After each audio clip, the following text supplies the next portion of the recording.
श्री रुद्र संहिता कुमार खंड। शिव पार्वती विहार। मुनिश्रेष्ठ नारद जी ने ब्रह्मा जी से पूछा, हे ब्रह्म, आप समस्त देवताओं और प्राणियों का मंगल करने वाले हैं। हे भगवान, आप मुझ पर कृपा करके यह बताएं कि देवादिदेव करुणा निधान भगवान शिव तो अत्यंत शक्तिशाली और समर्थ हैं। उन्हें पुत्र की प्राप्ति कब और कैसे हुई? ताड़कासुर का वध किस प्रकार हुआ? प्रभु, कृपा कर मेरी इन जिज्ञासाओं की शांति हेतु मुझे इनके बारे में विस्तृत रूप से बताएं। सूत जी कहते हैं कि जब नारद जी ने यह पूछा तब ब्रह्मा जी ने प्रसन्नता पूर्वक भगवान शिव का स्मरण करते हुए कहा, नारद, जब भगवान शिव देवी पार्वती के साथ कैलाश पर्वत पर पधारे तब वहां सबने मंगल उत्सव किया। सभी खुशी में मग्न होकर नृत्य कर रहे थे। तब भगवान शिव ने सभी को उत्तम भोजन कराया। तब सब देवताओं और मुनिगणों ने उनसे विदा लेकर अपने अपने धाम की ओर प्रस्थान किया। सब देवताओं के कैलाश पर्वत से चले जाने के पश्चात भगवान शिव अपनी प्रिया पार्वती को साथ लेकर अत्यंत मनोहर, दिव्य और निर्जन स्थान पर चले गए और वहीं सहस्त्रों वर्षों तक पार्वती जी के साथ विहार करते रहे। इस प्रकार भगवान शिव ने इतने अधिक समय को क्षण भर के समान व्यतीत कर दिया। इस प्रकार समय तीव्र गति से व्यतीत होता जा रहा था, परंतु भगवान शिव का पुत्र अब तक उत्पन्न नहीं हुआ था। यह जानकर सभी देवताओं को मन ही मन चिंता सताने लगी। तब देवराज इंद्र ने एक सभा करने का विचार किया और उन्होंने सभी देवताओं को सुमेरु पर्वत पर आमंत्रित किया। उस सभा में सब देवता इस बात पर विचार करने लगे कि इतना समय व्यतीत हो जाने पर भी अब तक शिव जी ने पुत्र क्यों नहीं उत्पन्न किया। वे सोचने लगे कि शिव जी अब क्यों विलंब कर रहे हैं। उस समय मुझे अर्थात ब्रह्मा जी को लेकर सभी देवता भगवान श्री हरि विष्णु के पास गए और कहने लगे कि हे हरे, भगवान शिव हजारों वर्षों से रति क्रीड़ा कर रहे हैं। उनका पार्वती जी के साथ विहार अब भी जारी है, परंतु अब तक किसी शुभ समाचार की प्राप्ति नहीं हुई है। तब भगवान श्री हरि विष्णु मुस्कुराए और बोले, हे देवताओं, आप इस विषय में इतनी चिंता मत कीजिए। शिव जी स्वयं अपनी इच्छा अनुसार इस स्थिति से विरत हो जाएंगे, अतः अभी कुछ भी नहीं करना चाहिए। कुछ समय और व्यतीत हो जाने दो। अभी हमें सिर्फ प्रतीक्षा करनी होगी। कुछ देर सोचने के पश्चात श्री हरि ने पुनः कहा, 1000 वर्ष बीत जाने पर आप सब लोग शिव जी के पास जाना तथा कोई युक्ति लगाकर ऐसा उपाय करना कि उनका शक्तिपान किसी भी प्रकार से हो जाए। उसी शक्ति से हमें उनके पुत्र की प्राप्ति हो सकती है, परंतु इस समय आप सब देवता अपने अपने धाम को चले जाएं। भगवान शिव को अपनी पत्नी पार्वती के साथ आनंद पूर्वक विहार करने दें। सब देवताओं को समझाकर श्री हरि वैकुंठ धाम को चले गए।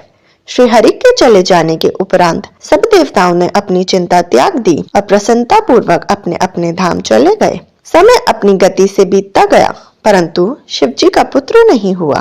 ताड़कासुर का भय और आतंक का साया दिन पर दिन और बढ़ने लगा। देवताओं सहित ऋषि मुनियों और साधारण मनुष्यों का जीवन उसने दुभर कर दिया था। ताड़कासुर के डर से पृथ्वी कांप उठी। तब श्री हरि विष्णु ने सब देवताओं को बुलाया और भगवान शिव के पास चलने के लिए कहा। तब सब देवताओं को साथ लेकर भगवान श्री हरि और मैं भगवान शिव से भेंट करने के लिए कैलाश पर्वत पर पहुँचे, परंतु भगवान शिव कैलाश पर्वत पर नहीं थे। उनके गणों से जब हमने महादेव जी के विषय में पूछा तो उन्होंने बताया कि भगवान शिव माता पार्वती के साथ उनके मंदिर में गए हैं। तत्पश्चात हम सब उस स्थान पर पहुँचे जहाँ त्रिलोकीनाथ भगवान शिव अपनी प्रिया के साथ निवास कर रहे थे। तब वहाँ उनके निवास के द्वार पर पहुंचकर सब देवताओं ने भगवान शिव का स्मरण कर उन्हें मन में प्रणाम कर उनकी स्तुति आरंभ कर दी। स्वामी कार्तिकेय का जन्म। ब्रह्मा जी बोले, हे नारद, भगवान शिव तो सर्वेश्वर हैं, हर विषय के ज्ञाता हैं। भला उनसे कोई बात किस प्रकार छुप सकती है? भगवान शिव तो महान योगी हैं और सब कुछ जानने वाले हैं। इसलिए उन्होंने अपनी योग बल से यह जान लिया कि मैं विष्णु जी सभी देवताओं को साथ लेकर उनके द्वार पर आए हैं।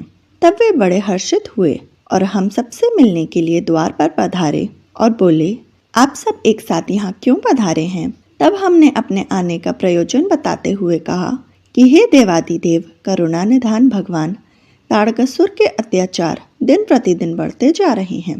प्रभु, अब तो उपाय कीजिए कि हमें उसके आतंक से मुक्ति मिल जाए। देवताओं के इन वचनों को सुनकर भगवान शिव दुखी हो गए और कुछ देर तक चुपचाप कुछ सोचने के बाद बोले, हे देवताओं, आपके दुखों को मैं समझ रहा हूँ, परंतु मेरे लिए एक कठिन समस्या है कि मेरे द्वारा किए गए शक्तिपान को कौन धारण कर सकता है। ऐसा कहकर उन्होंने अपना शक्तिपान धरती पर गिरा दिया।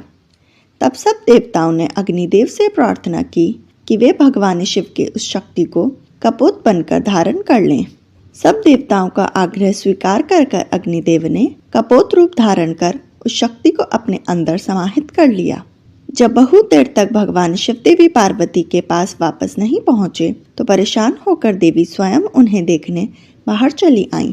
वहां जब उन्होंने अग्निदेव को उस शक्ति का भक्षण करते हुए देखा तो वे क्रोधित हो गईं। उस समय उनकी आंखें गुस्से के कारण लाल हो गई थीं।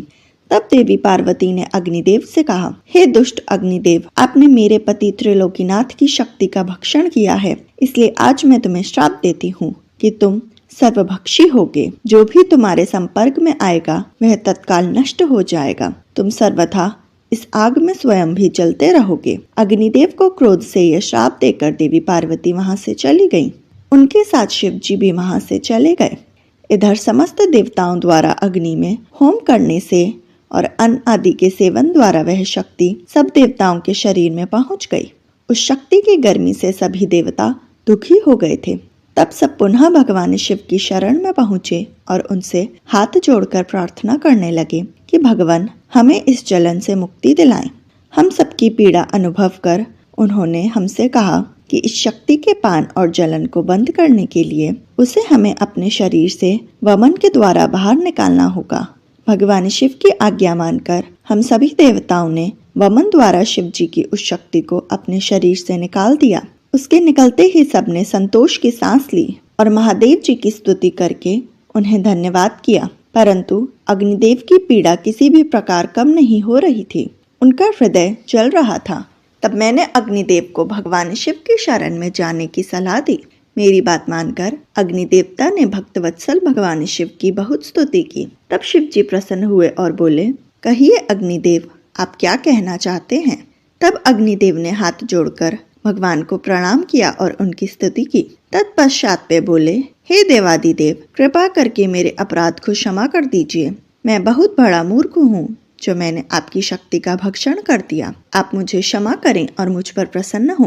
भगवान, मुझ पर कृपा कर इस शक्ति के ताप को कम करके मुझे मुक्ति दिलाएं। यह सुनकर भगवान प्रसन्नता पूर्वक अग्निदेव से बोले, हे अग्निदेव, आपने उस शक्ति का सेवन करके बहुत बड़ी भूल की है।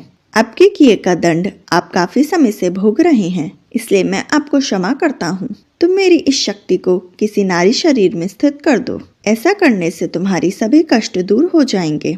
यह सुनकर अग्नि ने दोबारा प्रश्न किया कि भगवान, आपका तेज धारण करने की क्षमता तो किसी में भी नहीं है।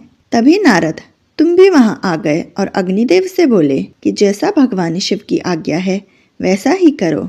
ऐसा करने से तुम्हारे कष्ट दूर हो जाएंगे।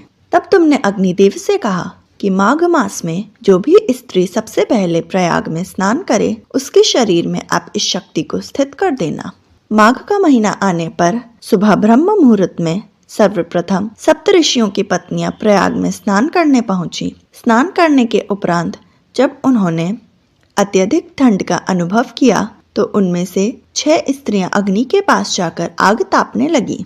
उसी समय उनके रोमों के द्वारा शिवजी की शक्ति के कण अग्नि से निकलकर उनके शरीर में पहुंच गए। तब अग्निदेव को जलन की पीड़ा से मुक्ति मिल गई। समयानुसार वे 6 ऋषि पत्नियां गर्भवती हो गईं। उनके पतियों ने उन्हें व्यभिचारी समझकर उनका त्याग कर दिया।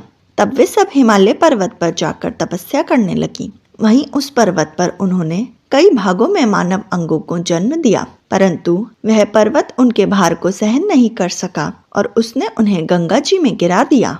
गंगा जी ने उन्हें जोड़ दिया, पर वे उस बालक के तेज को सहन नहीं कर सकी और उन्हें अपनी तरंगों में बहाकर सरकंडे के वन के निकट छोड़ दिया।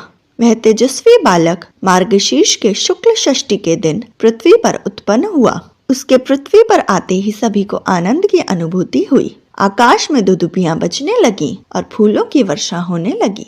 स्वामी कार्तिकेय का नामकरण। नारद जी बोले, हे ब्रह्मा जी, जब वह बालक पृथ्वी पर अवतरित हो गया तब वहाँ क्या और कैसे हुआ? तब नारद जी का प्रश्न सुनकर ब्रह्मा जी बोले, हे नारद, जब गंगा जी द्वारा उस तेजस्वी बालक को लहरों द्वारा बहाकर सरकंडे के वन के पास छोड़ दिया गया, तभी वहाँ मुनि विश्वामित्र पधारे। उस बालक का देदीप्यमान मुख देखकर विश्वामित्र दंग रह गए। वह बालक दिव्य तेज से प्रकाशित हो रहा था। उसे बड़ा प्रतापी और बलशाली जानकर मुनि विश्वामित्र ने उसे नमस्कार किया और उसकी स्तुति करने लगे। तत्पश्चात मुनि बोले कि भगवान शिव की इच्छा से ही तुम यहाँ प्रकट हुए हो। शिव तो सर्वेश्वर हैं, वे ही परम ब्रह्म परमात्मा हैं। इस संसार का हर प्राणी, हर जीव उनकी आज्ञा का ही पालन करता है। तब मुनि विश्वामित्र के ऐसे वचन सुनकर वह बालक बोला, हे महाज्ञानी प्रकांड पंडित मुनि विश्वामित्र, मेरे स्थान पर आने के बाद सर्वप्रथम आप ही यहाँ पधारे हैं। निश्चय ही आपका यहाँ आना भगवान शिव की प्रेरणा से ही प्रेरित है, इसलिए आप ही विधि विधान के अनुसार मेरा नामकरण संस्कार कीजिए। आज से आप ही मेरे पुरोहित हैं और मेरे द्वारा पूज्य हैं। मेरे द्वारा पूज्य होने के कारण आप इस जगत में विख्यात और पूज्य होंगे। उस बालक के ऐसे वचन सुनकर मुनि विश्वामित्र आश्चर्यचकित होकर उस बालक से पूछने लगे कि